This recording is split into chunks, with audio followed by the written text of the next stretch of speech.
चलो हमारे चली कौन तबे बोला बाहुबली बाहुबली।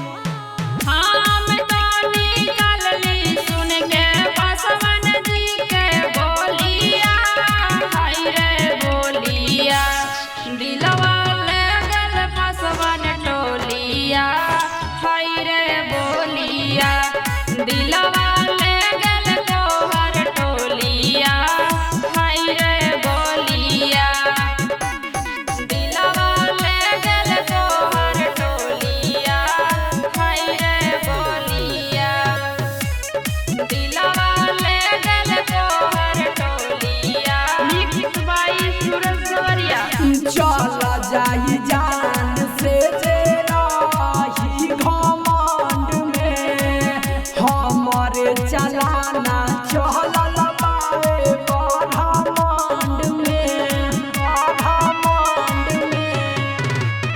शोभेला माथे पगड़िया नजर केहुओ के लागे ना सवारिया, सोचत रही पानी लावे तोर मालिया, हाय रे बोलिया दिलवा ले गल आहिर टोलिया, हाय रे बोलिया दिलवा ले गल बाहन टोलिया, हाय रे बोलिया दिलवा ले गल बाहन टोलिया, हाय रे बोलिया दिलवा ले गल बाहन टोलिया।